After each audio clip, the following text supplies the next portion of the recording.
Bonjour à tous, bienvenue pour cette troisième vidéo, ce troisième module de notre série rigoureuse et complète, l'économie autrichienne, l'économie des fondements à l'anarcho-capitalisme. Après avoir étudié la révolution marginaliste de Karl Menger dans la première vidéo, ainsi que la méthode praxéologique radicale de Ludwig von Mises dans la deuxième vidéo, on va entrer maintenant dans le cœur de la théorie économique autrichienne, la théorie de la valeur, la formation des prix et l'ordre de marché comme processus de découverte. Encore une fois, cette vidéo est dense. On va relier le subjectivisme mengerien à la praxéologie misésienne, puis intégrer les apports essentiels de Friedrich August von Hayek sur la connaissance dispersée et l'ordre spontané. Nous montrerons alors pourquoi, pour les Autrichiens, le marché n'est pas un état d'équilibre statique, mais un processus dynamique, incessant, finalement, de coordination des plans individuels. Dans la structure de la vidéo, on va d'abord parler de la valeur subjective, sur les fondements mengeriens et misésiens. En deuxième lieu, la formation des prix comme résultat d'échanges subjectifs. On va parler de marché comme processus de découverte, pardon. On va parler également de concurrence, d'entrepreneuriat et d'ajustement.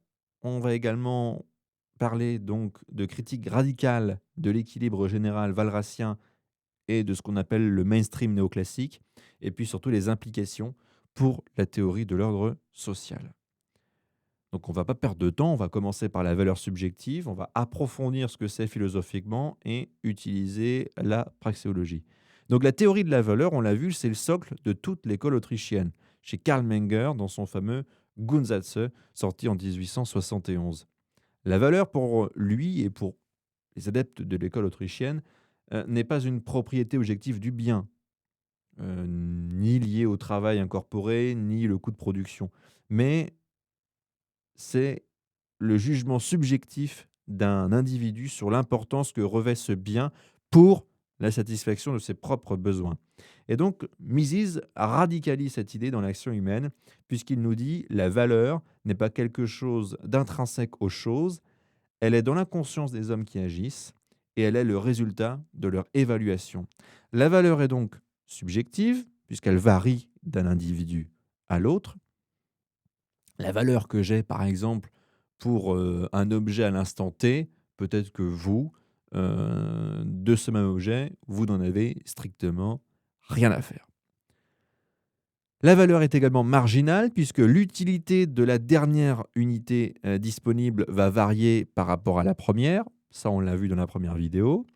La valeur est donc hiérarchique puisque chaque individu classe ses fins selon une échelle de préférence. Et puis la valeur est contextuelle et temporelle. Elle change selon les circonstances, le temps et la connaissance.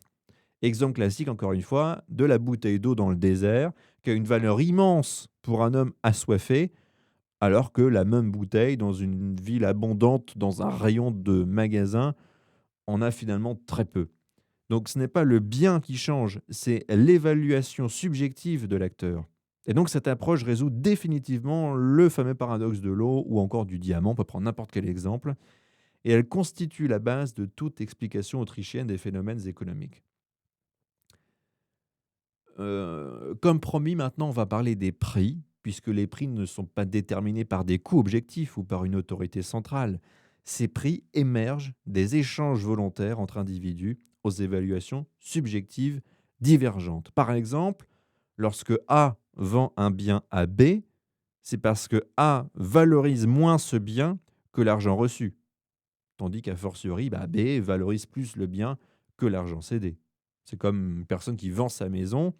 La personne qui vend la maison, perçoit plus de valeur dans l'argent qu'il va recevoir de la vente de la maison que de la dite maison. Sinon, il ne l'aurait pas vendue et a fortiori, celui qui veut acheter la maison, a plus ou du moins ressent plus de valeur dans la maison qu'il veut acheter que dans l'argent qu'il a, puisqu'il va dépenser cet argent pour acquérir la maison. Voilà. Et donc chaque échange mutuellement bénéfique révèle une double évaluation et crée un gain subjectif pour les 2 parties. L'un a l'argent, l'autre a la maison. Voilà, personne ne perd en réalité. Mises insiste également, les prix sont des faits historiques complexes, résultant d'innombrables actions passées et présentes. Ils ne sont jamais justes ou faux au sens moral. Ils sont surtout des signes ou des signaux de rareté relative à un moment donné. Il n'existe pas de prix naturel permanent. Seul le processus incessant d'échange permet l'ajustement de ce dit prix. Euh, Friedrich August von Hayek, prix Nobel 1974 d'ailleurs, pousse l'analyse plus loin avec sa théorie de la connaissance dispersée, The Use of Knowledge in Society, qui date de 1945, dans lequel il nous dit: le problème économique de la société n'est pas simplement un problème d'allocation de ressources données, c'est un problème de la façon dont on utilise une connaissance qui n'existe nulle part dans sa totalité, mais seulement à l'état dispersé chez des individus différents. En d'autres termes, le marché n'est pas un état d'équilibre, comme chez Walras, mais un processus de découverte permanent. Les prix agissent comme des signaux qui coordonnent des plans individuels sans qu'aucun acteur n'ait besoin de posséder toute l'information. Hayek utilise d'ailleurs la métaphore de l'ordre spontané, le spontaneous order. Le marché est un ordre humain, mais non intentionnel, comme le langage ou les mœurs. Personne ne l'a conçu, pourtant il émerge de millions d'actions individuelles.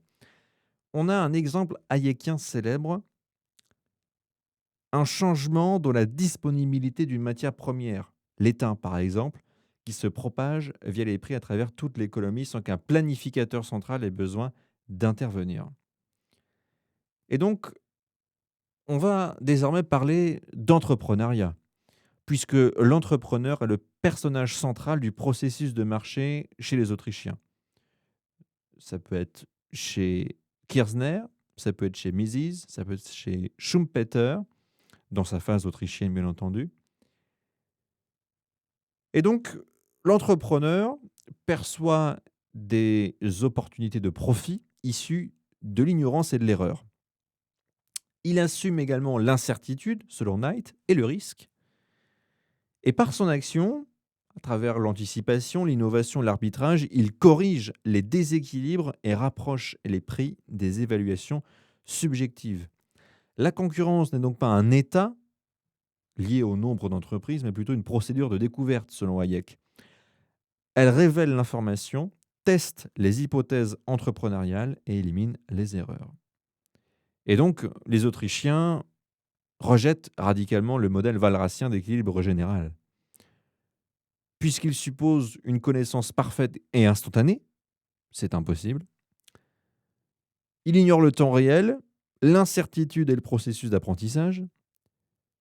Il traite les prix comme des paramètres donnés plutôt que comme des signaux émergents. Et puis, il réduit l'économie à une mécanique statique au lieu d'un processus dynamique. Pour Mises et Hayek, ce modèle est non seulement irréaliste, mais en plus dangereux, puisqu'il donne l'illusion qu'un planificateur ou un modèle mathématique pourrait remplacer le marché. Et donc, il va être question désormais de l'implication philosophique et politique des ordres spontanés versus le constructivisme. L'ordre de marché est un exemple paradigmatique d'ordre spontané, puisqu'il démontre qu'une société complexe peut s'auto-coordonner sans direction centrale. Cela, évidemment, a des implications directes, puisqu'elle permet une critique du socialisme et de l'interventionnisme, avec les impossibilités du calcul économique. On va en parler évidemment dans la vidéo numéro 7, très prochainement. Ça a des implications directes en ce qui concerne la défense philosophique de la liberté individuelle et de la propriété privée comme condition de l'action humaine. Et puis, de transition logique vers l'anarcho-capitalisme chez Rothbard, puisque si le marché coordonne si efficacement, pourquoi maintenir, encore une fois, un monopole coercitif sur la production du droit et de la sécurité, en gros, l'État. Et donc, pour conclure, avec la théorie de la valeur, la théorie des prix et de l'ordre de marché, l'école autrichienne offre une vision cohérente et dynamique de la coordination sociale. Le marché n'est pas parfait, mais c'est le seul mécanisme connu capable de mobiliser la connaissance dispersée des individus. Et donc dans la prochaine vidéo, la vidéo numéro 4, on abordera un pilier central, si ce n'est un des piliers centraux, le pilier central, j'ai nommé le capital, la structure temporelle de la production et la théorie de l'intérêt selon Bombaverk et Mises, encore une fois. Donc, si cette vidéo vous a intéressé, encore une fois, likez, commentez et abonnez-vous pour ne rien manquer de cette série. Comme d'habitude, restez rigoureux, restez libre. À très bientôt.